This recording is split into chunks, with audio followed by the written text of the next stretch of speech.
सत्संग करो सत्संग करो सत्संग करो सत्संग करो सत्संग करो सत्संग करो सत्संग करो सत्संग करो अवसर फिर नहीं मिलने का सत्संग करो सत्संग करो अवसर फिर नहीं मिलने का सत्संग करो सत्संग करो यह अवसर फिर नहीं मिलने का सत्संग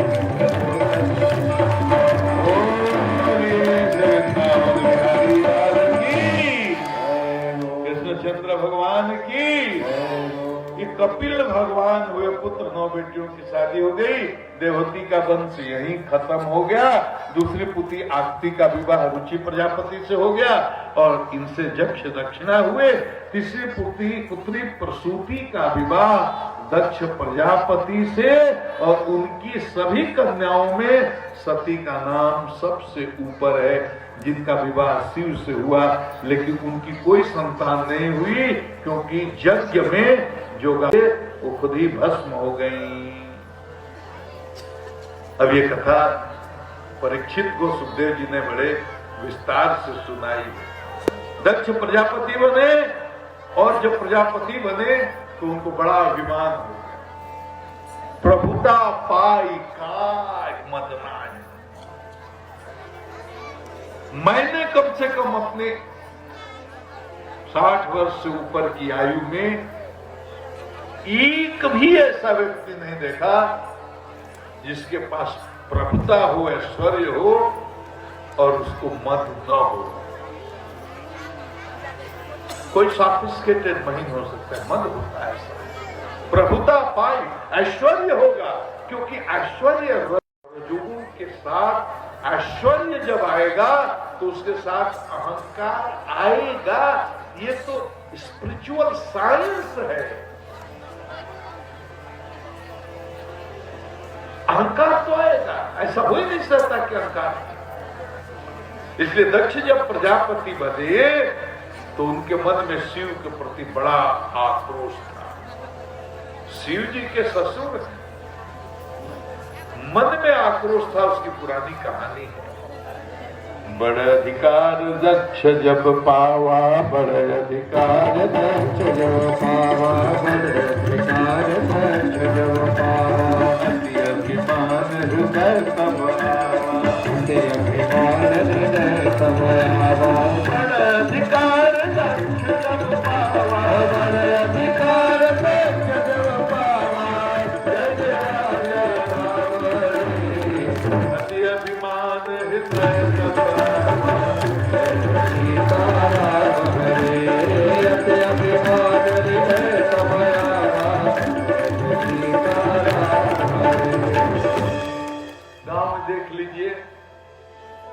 किसी का अगर चकाचक बिजनेस चल जाए, पैसा हो जाए, करोड़ रुपया हो जाए, गाड़ी हो जाए, बंगला हो जाए, बेटा कोई IAS IPS ऑफिसर हो जाए, तो उसका चाल चलन स्टाइल सब बदल जाए।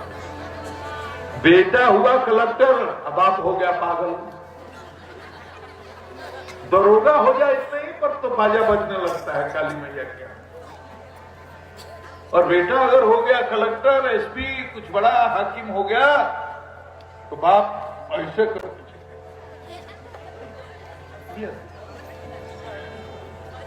करोड़ रुपया हो गया तो पता नहीं, इधर कभी जानते हैं, लेकिन हमारे यहाँ तो जिसके पैसा होता है, गुस्सा होता है, तो बोलता है तारे को रुपये में फूक दे। रुपये में कहे फूको भाई, मुझ तो लकड़ी में फूकी है, रुपये में हम जा रहा भी। मैंने हमारे पास आता मैं रुपया बा, रुपये में तारा के फूक दे बारे। तोरा रुपया बा तो राख सुरक्षित बैंक में, मुझे तो श्राद्ध में काम आई। रुपया में हमें कहे के फूक है।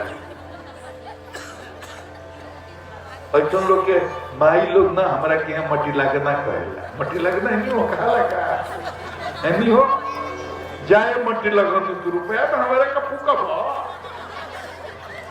तहर माटी लागो। तू बचा के राख रहे तो लड़का तो श्राद्ध करियो तो हमारे कहे के रुपये हुए तो मटी लगा। अहंकार मत, पैसे का मद, पद का मद, यश का भी अभिमान होता है। हम आते हैं, सैकड़ों माताएं प्रणाम करती हैं, सैकड़ों नौजवान प्रणाम। ये प्रणाम मुझे नहीं है, ये सारा प्रणाम मैं उसी समय ठाकुर जी को आंख बंद करके लौटा देता हूं। ठाकुर, ये प्रणाम मेरे जैसे नाचीज पापी जीव के लिए नहीं है। ये माताएं जो प्रणाम कर रही हैं, ये भाई लोग जो प्रणाम कर रहे हैं, मैं आंख मूंद करके इस प्रणाम को ठाकुर तक पहुंचा देता हूं कि आप इनका भला करना। इस प्रणाम के लायक तो आप ही हो, हमारे जैसा कोई पापी आदमी इस प्रणाम के लायक नहीं है। हम ये सोचने लगे कि हम बड़े विद्वान हैं, हमको लोग प्रणाम करते हैं तो अभिमान होगा और मेरा पतन होना निश्चित है। यही बात आम आदमी नहीं समझता है। अरे हमसे सुंदर सुंदर लोग ट्रेन में चिनिया बादाम भी बेच रहे हैं, आपसे सुंदर सुंदर। ये ठाकुर की कृपा है तो तू बोलता, ये ठाकुर की मर्जी है, उसकी इच्छा, उसकी कृपा है कि ठाकुर के गुण की चर्चा करता हूं। अगर ठाकुर ना चाहे तो कंठ से एक बाणी, एक वाक्य नहीं निकल सकता।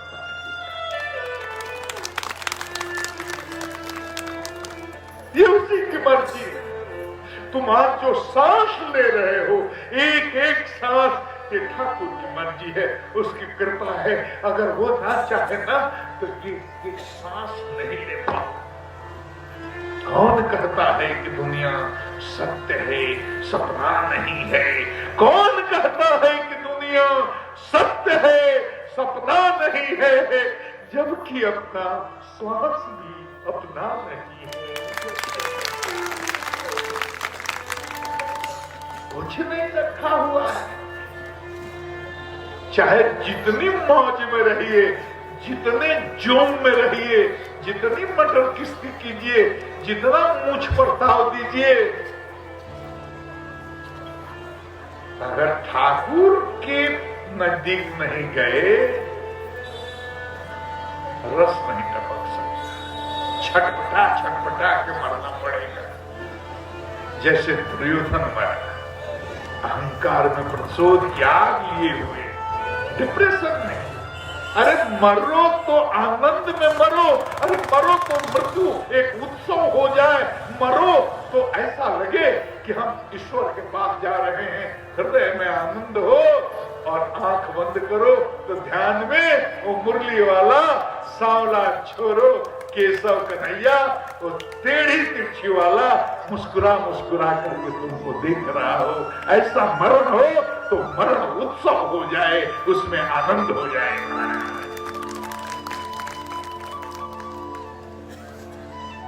मरते समय भी संसार लेकर के जा रहे हैं। डोंगरे जी की एक किताब पढ़ रहा था, भागवत की।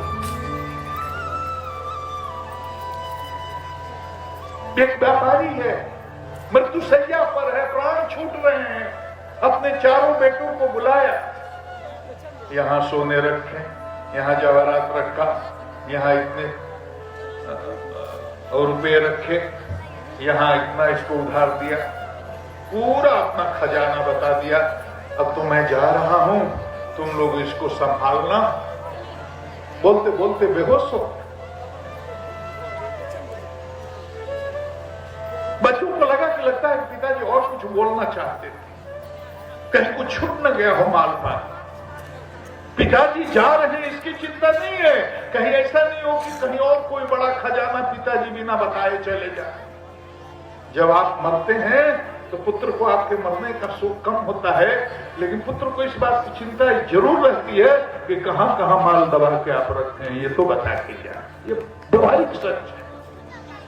पिता मरते हैं, साथ तो पहले भाइयों में जायदाद के लिए झगड़े होने शुरू हो जाते हैं। हमारे दो चार बार बोलने की कोशिश की, आवाज नहीं निकली, घर घर आने लगी। पुत्रों को चिंता हुई कहीं और खजाना छूट तो नहीं गया। बाबूजी कुछ कहना चाहते हैं क्या? तो बोला कि हाँ। बाबूजी कुछ कहना चाहते हैं? कुछ है और क्या बाबूजी? आवाज निकल गई। कोई उपाय है इनकी आवाज आ जाए? कहा कि एक इंजेक्शन है, लेकिन काफी महंगा पड़ेगा। महाराज महंगा सस्ता की बात कर रहे हैं, यहाँ खजाने की बात। आप दे दो, जितना महंगा है आप दे दो, हम पेमेंट करेंगे। कोई महंगी दवा खिलाई, चेतना वापस आ गई, आवाज भी वापस आ गई। अब पुत्र तो बड़े खुश है। हाँ पिताजी बोलिए बोलिए बोलिए बोलिए, अब आप ठीक हैं? बुद्धि काम कर रही है? बिल्कुल। स्मृति भी ठीक है? कहाँ बैठा है? वो भी ठीक है। आवाज तो है ही। तो पिताजी आपका क्या करते हैं? बगल में एक गाय का बछड़ा, फुलझाड़ू होता है ना घर में, फुलझाड़ू, नारियल वाला झाड़ू नहीं माई, एक फुलझाड़ू होता है।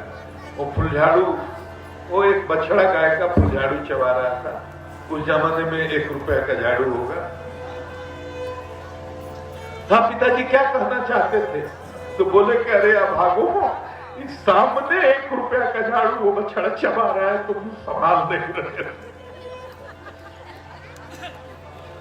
मेरे जाने के बाद धन का कैसे तुम रक्षण करोगे, पोषण करोगे? देखो झाड़ू चबा रहा है। मरने के समय भी जिसको कन्हैया न याद आए, ठाकुर न याद आए, अपना गुरु न याद आए, और 1 रुपया का झाड़ू नजर आए, कितना दुर्भाग्य है जीव का। वो इसलिए जीवन भर अभ्यास नहीं किया। जीवन भर अगर रुपया रुपया रुपया रुपया रुपया रुपया, दुकान मकान रुपया, तो मृत्यु के समय वही याद आएगा। जीवन भर अगर ठाकुर जी का नाम जपते रहोगे तो मरने के समय ठाकुर जी का नाम याद आएगा। इसलिए जासु नाम मरत मुख आवा, अधम होई मुकुत श्रुति गावा। श्रुति कहते हैं वेद को, वेद को कहते हैं श्रुति। मरते समय उस ठाकुर का एक बार भी नाम आ जाए तो उसकी मुक्ति, मोक्ष हो जाता है, उसके सारे पाप समाप्त होते हैं।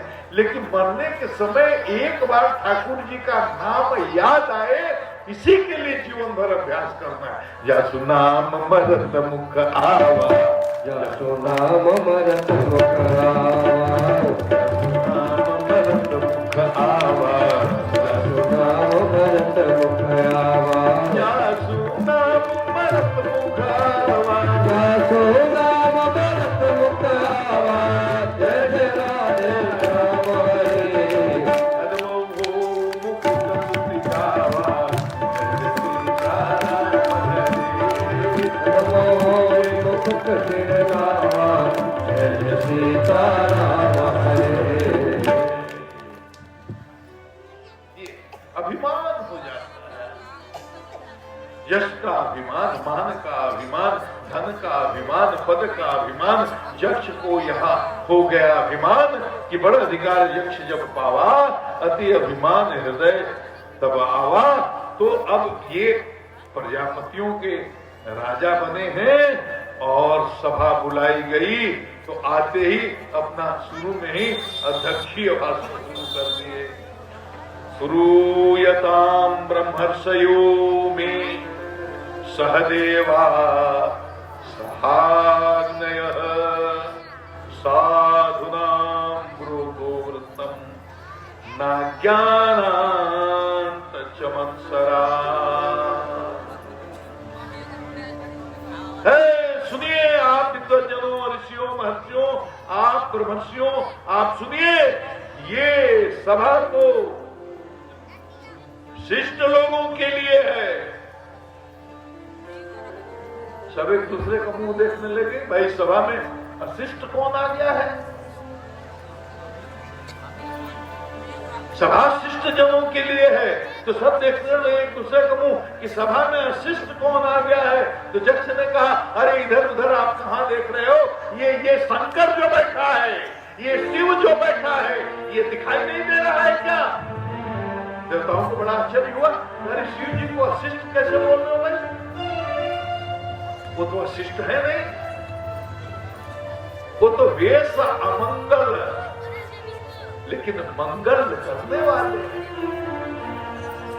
वैसा मंगल मंगल राशि, सांप बिच्छू लटकाए रहते हैं, मकान की धूली शरीर में लटकाए रहते हैं, मृगांबर पहने रहते हैं, लेकिन इतने करुणालय हैं, करुणा वाले हैं, और छोटी छोटी बातों पर रीझ जाते हैं, अपना सर्वस्व लुटा देते हैं। वो तो लोग के कल्याण के लिए जहर भी अपने गले के नीचे उतार लेते हैं बिना विचार किए। शिव को शिष्ट कह रहे हैं, सहदेवा सान्य साधुमृतोत्तम नाज्ञानंद संवत्सरात्। अरे कौन आ गया ऐसा, किसके लिए बोल रहे हैं? क्या देखते नहीं हो, इस शिव के लिए बोल रहा हूं। अयम तू लोकपालानाम जसोग्नो निरपत्रः। महाराज गाली देना शुरू कर दिया शिव जी को, तो तुलसीदास ने लिख दिया, हर निंदा सुनहि जो खाना, निंदा सुनहि जो खाना, आपको घात समाना, होय पाप को घात समाना।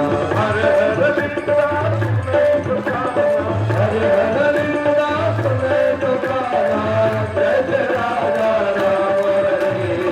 होय पाप को घात समाना, सीता राम हरे। होय पाप को घात समाना, जय सीता राम हरे। अरे शिव जी को गाली पड़ रही है, नंदी को बर्दाश्त नहीं हुआ, नंदी ने जक्ष को साथ दिया। तो जक्ष को जब नंदी ने साथ दिया तो भृगु जी बैठे थे, उन्होंने कहा, है नंदी, ये ससुर समाज के बीच में तू कहां से आ गया? तो भृगु जी ने फिर साथ दिया। तो शिव गुरु ने कहा, क्या पंडित, ये हम लोगों का आपस का मामला है, तू इसमें कहां आ गया? तो शिव गुरु ने ब्राह्मणों को साथ दिया कि जाओ जीवन भर दरिद्र ही रहोगे। तो ब्राह्मणों को शिव के गणों का साप है, कुछ भी करोगे लेकिन दरिद्र ही रहोगे। वही साथ में हम सब रहे ब्राह्मण। महाराज असेंबली तो एडजॉर्न हो गई, सभा तो भंग हो गई, क्योंकि बड़ा ही अशोभनीय दृश्य उपस्थित हो गया वहां पर। दक्ष को इस बात का गुस्सा अभी भी है। अब ससुर और दामाद में वो प्रेम की कड़ी टूट गई।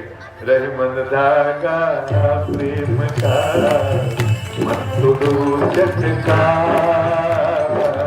रहे मन धागा प्रेम का। ये हर रिश्ते में है। अगर पति पत्नी के बीच अगर ये प्रेम की कड़ी अगर टूट गई ना, फिर बड़ा मुश्किल होता है। भाई भाई के बीच भी अगर ये प्रेम की कड़ी टूट गई ना, बड़ा मुश्किल होता है। मित्रों मित्रों के बीच, भाई भाई के बीच, चाहे पिता पुत्र के बीच, चाहे पत्नी और पति के बीच, चाहे प्रेमी और प्रेमिका के बीच, किसी के बीच प्रेम ही दो दिलों को बांधता है। इसको बचा के रखना चाहिए। ये टूट गया ना, रहे मन धागा प्रेम का, मत तोड़ो झटका, रहे मन धागा प्रेम का, मत तोड़ो झटका। टूट तो फिर ना जुड़े, जुड़े गांठ मरी जाए रही मां, जोड़े घाट पर जाए रही मां, जोड़े घाट पर जाए रही मां, जोड़े घाट पर जाए। इसलिए परिवार में, घर में, सास ननद में, सास बहू में, भौजाई ननद में बड़ा कूटा कूटी होता है। हम घरे घरे देखते हैं। जवन गति तो मन हम जान जानते नहीं, खाली अरे जिला में, बक्सर जिला में हमने के होला, लेकिन जब हम पता लगो नहीं एगो माई लोग से पूछ के कह लो कि जो मोजा होला सोने जो होला, मैंने जवनगत तोरी तवनगत मोरी रामा हो रामा। हम पूछने को माइले का कुछ कटनी मतलब कटनी दियो होला का, तो कहते हाँ जी दियो होला। हम कहे हमरो के बहुत होला। मन धागा प्रेम का मन तोड़ो चटका, प्रेम धागा प्रेम का मन तोड़ो चटका,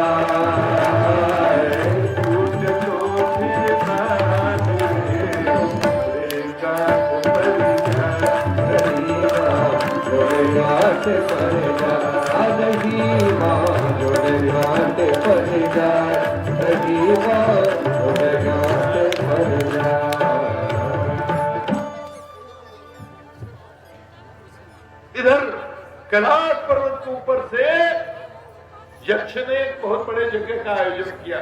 शिव को अपमानित करना ही उसका उद्देश्य है। बड़े यज्ञ का आयोजन हुआ और अपने दामाद शिव जी को और सती जी को निमंत्रण नहीं आया। देवताओं के विमान कैलाश के ऊपर से जा रहे हैं और देवांगनाओं ने कहा सती जी से, अरे मायके नहीं चल रही हो क्या? तो सती जी को पता चला हमारे पिताजी बहुत बड़ा यज्ञ कर रहे हैं। आई शिव जी के पास, उन्होंने कहा अजी एगो बात सुननी है। माता ऐसे बोलती भोजपुरी में, अरे भोजपुरी भाषा भी बड़ी सुंदर है, बड़ी लालित्यपूर्ण है। माताएं नाम नहीं लेती हैं पति का, हमारी संस्कृति में ये है। ए जी बच्चों के बाबूजी, ए जी गणेश के पापा उस समय नहीं करते, ए गणेश के बाबूजी। हाँ देवी एगो बात सुननी है का? तो का हो? अब ये नहीं कहत कि हमारा मायका में कहते रोरा ससुरारी में बड़ा बड़ा फंक्शन होता है। ससुराल के प्रति तनी आदमी के ज्यादा प्रेम है। मैंने इन्हें पहले ढेर पड़ गया, पहले तो हम उतना ना देखते। ए जी रउआ ससुराल में बहुत बड़ा यज्ञ हो रहा बा, रउआ ससुर जी करे जा रहा बा। ये देखी ना ऊपर जाता जहाज कहाँ जाता रही, ये जहाज कहाँ जाता? शिव जी को तो सब पता है।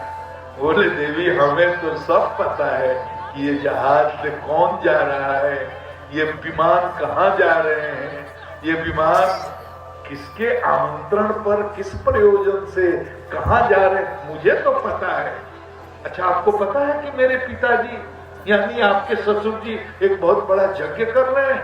हाँ देवी पता है। अरे ये पता होते हुए कि ससुराल में इतना बड़ा यज्ञ हो रहा है, महाराज सारे देवता तो पहुंच भी गए और अभी तक आप भोले बाबा बैठे हुए हैं। बोले देवी मुझे नहीं जाने। अरे ऐसा क्यों? ससुराल की बात है। पत्नियों को अपने मायके से बहुत प्यार होता है। कुछ भी करिए लेकिन पत्नी के सामने या माता के सामने, किसी माँ के सामने उसकी मायके की अगर बुराई कर लीजिए लड़ जाएगी सांप की तरह, बर्दाश्त नहीं कर। उसके पिता की बुराई करिए, उसके भाई की बुराई करिए, सात पूत उघड़ दी लोग, बर्दाश्त ना हुई। मायके के प्रति ऐसा प्यार नेचुरल है। कुंती ने कहा भगवान से मेरी ममता रह गई है मायके वालों में, ससुराल में तो है ही, क्योंकि ससुराल में अपना पति है, अपने पुत्र है, अपनी बेटी है, अपनी संतान है, अपना धन भी है, लेकिन मायके से ममता जाती नहीं।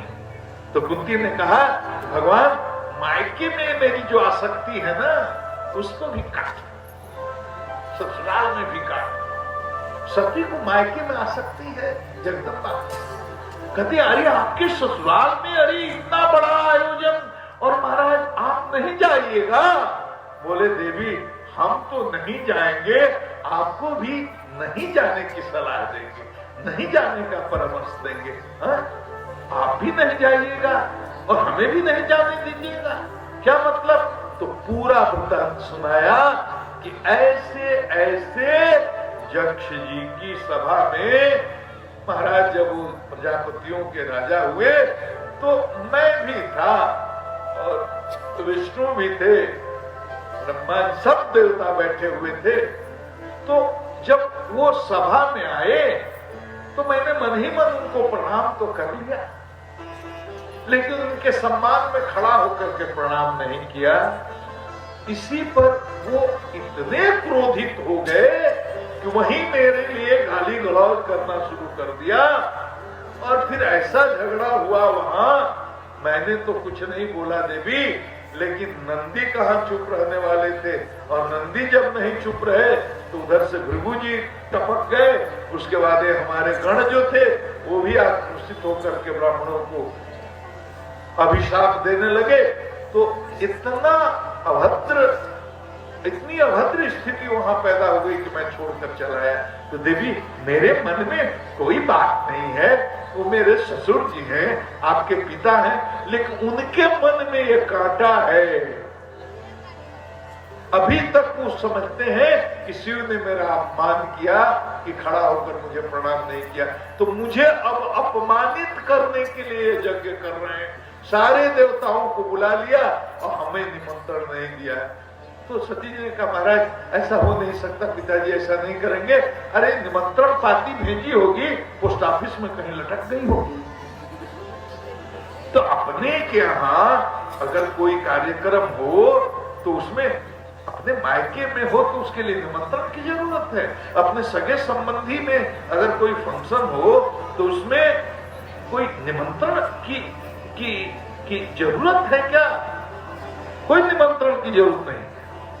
तो शिव जी ने कहा देवी जो बिन बोले जाऊं भवानी, जो बिन बोले जाऊं भवानी, रही नसील समेरन कानी, रहील समेरन कानी, यद्यपि मित्र प्रभु तुह गेहा, यद्यपि मित्र के यहाँ पिता के यहाँ अपने स्वामी के यहाँ बिना बुलाए भी जाने में कोई हक नहीं है।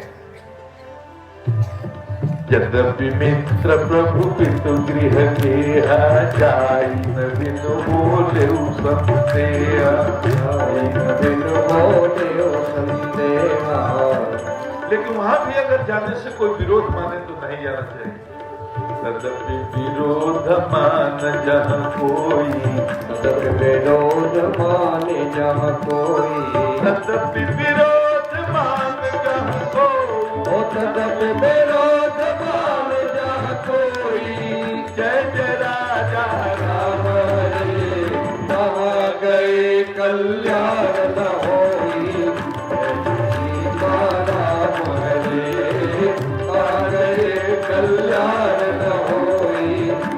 जय सीता राम हरे। आवत ही हर से नहीं, नहीं सने, हर से नहीं, नहीं सने। तुलसी तहाँ न जाइए, चंचल बरसे मानी, चंचल बरसे मानी, चंचल बरसे मानी, चंचल बरसे। जिद कर दी नहीं मानी, गई और वहां जो हुआ वो तो आप जानते ही हैं। सादर भले ही मिली एक माता, सादर भले ही मिली एक माता। माँ को बेटी के प्रति बड़ा अनुराग रहता है, तो माँ ने बहुत प्यार से, बहुत दुलार से, बहुत अपनापन से, बहुत स्नेह से सती का आदर किया, सम्मान किया, स्वागत किया।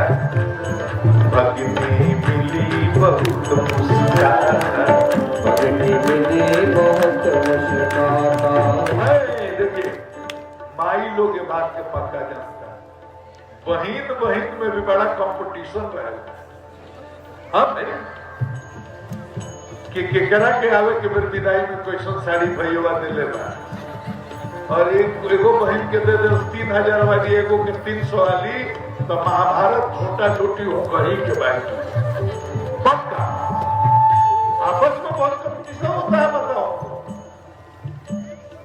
तुलसी बाबा ने लिखा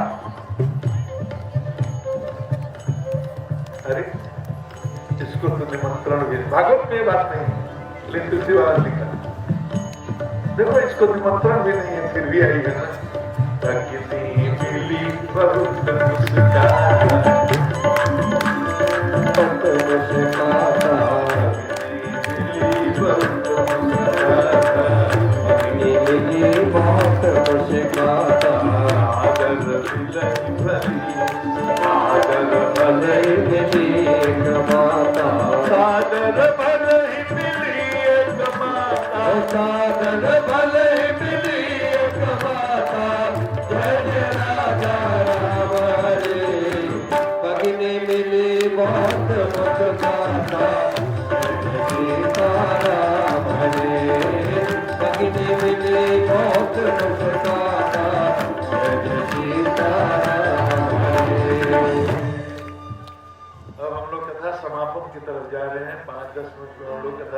करेंगे।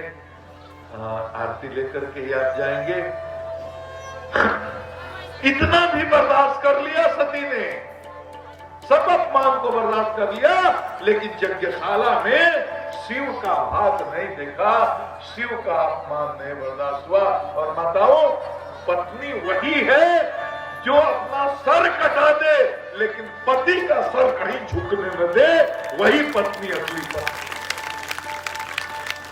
धीरज धर्म मित्र नारी, धीरज धर्म मित्र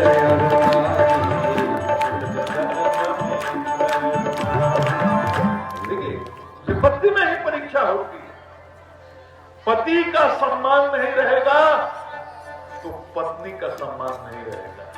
जिस घर में उसके पति का सम्मान नहीं है, पत्नी का सम्मान नहीं है। और एक बात और कहेंगे, जिस पत्नी का पति उसको प्यार करना छोड़ दे, उसका सम्मान करना छोड़ दे, तो पति अगर पत्नी का सम्मान नहीं करेगा तो उसका घर वाला भी उसका सम्मान नहीं करेगा और मायके वाला भी उसका सम्मान नहीं करेगा। ये पता है। इसलिए माताओं को निश्चित रूप से पति के प्रति पूरी तरह से समर्पित होना चाहिए, निष्ठावान होना चाहिए और पतियों को भी उनकी पत्नियों की इज्जत करनी चाहिए, उनका आदर करना चाहिए, तब ये गृहस्थी चलती है। इसमें संतुलन बिगड़ा तो बड़ा मुश्किल है। नहीं बर्दाश्त हुआ सती को कि मैं अपना बर्दाश्त कर सकती हूँ, अपना अपमान बर्दाश्त कर सकती हूँ, सह सकती हूँ, वो कोई गाली देना। मेरे पिता ने, जिसने मुझे पैदा किया, उसने आंख उठाकर मेरी तरफ देखा तक नहीं। मेरे सगे संबंधी रिश्तेदार जो यहाँ आए हुए हैं, वो डर से मुझसे बात नहीं कर रहे कि मेरे पिता को बुरा लग जाएगा। सब बर्दाश्त किया। मां को प्यार आया, लेकिन मां तो मां होती है। मां को छोड़कर और किसी ने सम्मान नहीं किया। बहुत कष्ट हुआ, लेकिन इस सम्मान को सती पी गई, जिद करके शिव से, जिद करके शिव जी के मना करने के बाद भी आई है। शिव जी ने कहा जाओगी तो अपमान होगा, फिर भी आई। अपमान हुआ, अपमान पी गई, लेकिन सोचकर तो ये आई थी कि अरे मायके तो मेरा है, मान हो या अपमान हो बर्दाश्त कर लूंगी। लेकिन जब शिव जी जा ही नहीं रहे हैं तो इनका क्या अपमान होगा? मेरा होगा, मैं बरती जाऊंगी, सहन कर जाऊंगी। अपमान हुआ, सहन भी किया, लेकिन जब शिव का अपमान देखा कि यज्ञ में उनका हिस्सा, उनका भाग नहीं दिया गया है, ये अपमान सती को बर्दाश्त नहीं हुआ कि मैं अपना अपमान तो सह लूंगी, लेकिन हमारे पति का अगर अपमान यहां होता है तो मैं इस यज्ञ को अब संपन्न नहीं होने दूंगी। अब मुझे जीने का कोई हक नहीं है। और जो राज्य में अपने पूरे शरीर को भस्म करके वहीं पर जला दिया।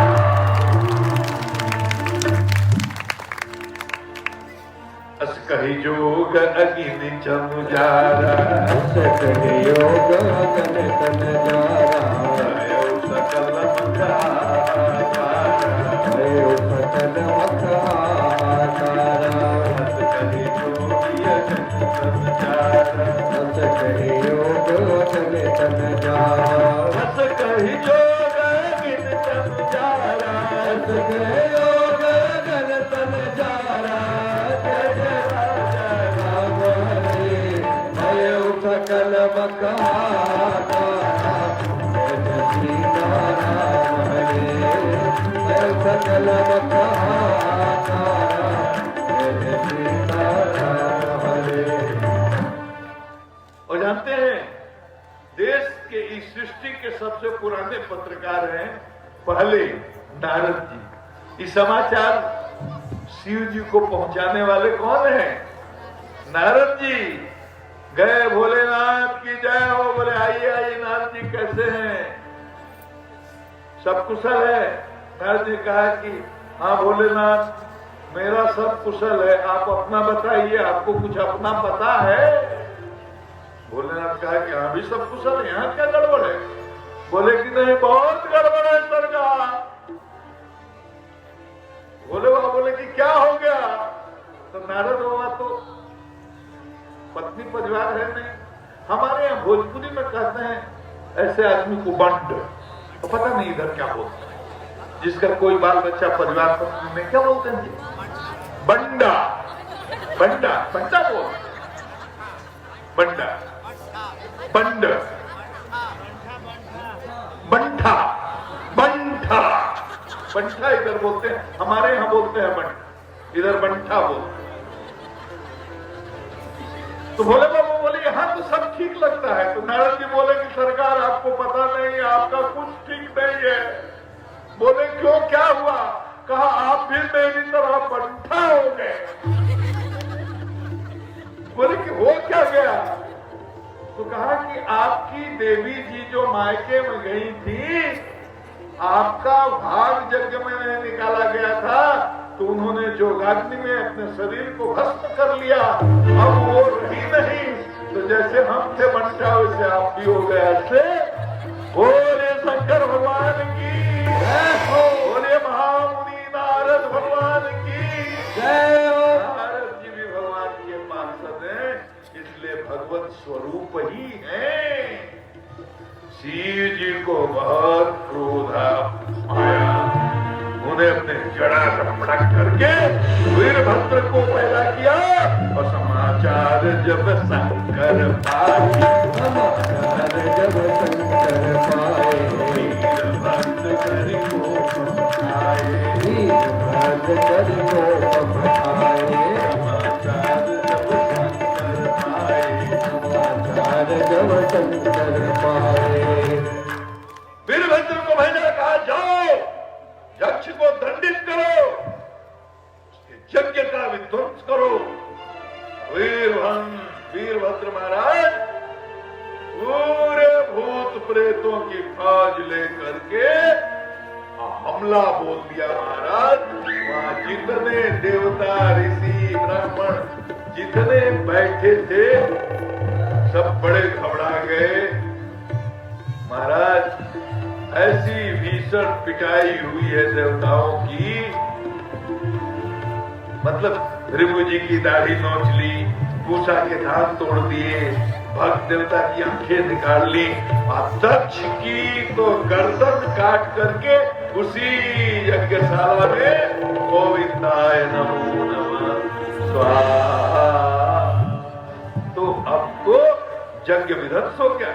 यज्ञ विध्वंस जाए यज्ञ विध्वंस जाए तिनकीना, यज्ञ विध्वंस जाए यज्ञ विध्वंस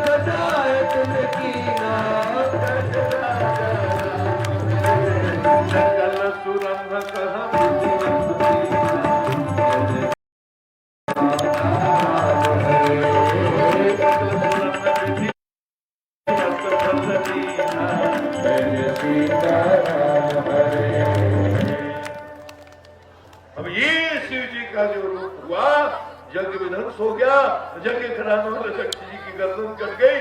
फिर देवताओं ने इकट्ठा होकर के भाग करके ब्रह्मा जी के यहाँ आए, महाराज शिव जी का ये प्रकोप हो गया है।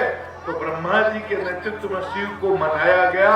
आकर के ब्रह्मा जी ने कहा, तो शिव जी तो क्षणे तुष्टा क्षणे रुष्टा, आशुतोष तुम अवधर दानी, आरत हरहु दीन जनु जानी। ब्रह्मा जी के नेतृत्व में देवता गए, शिव जी को मनाए, फिर उस यज्ञ में लेकर के आए। जो घायल चोटिल थे उनको पुष्ट किया, दक्ष प्रजापति को बकरे का मुंह दिया, भगवान प्रकट हो गए, यज्ञ भी संपन्न हो गया। भगवान ने दक्ष को समझाया कि मुझ में और शिव जी में कोई भेद नहीं है। जो लोग नारायण में और शिव में भेद करते हैं वो बड़े अज्ञानी हैं। मैत्रेय जी कहते हैं, विदुर जी, इस प्रकार मैंने आपको आकुति, देवहूति और प्रसूति, ये तीनों देवियों के वंश का वर्णन आपको सुना दिया। अब 3 बेटियां थी ना मनु महाराज की, तीनों के वंश का वर्णन हो गया। अब मनु महाराज के पुत्रों का वर्णन सुनाता हूँ। ध्रुव, ये मनु महाराज के 2 पुत्र हुए, एक प्रियव्रत, एक उत्तानपाद।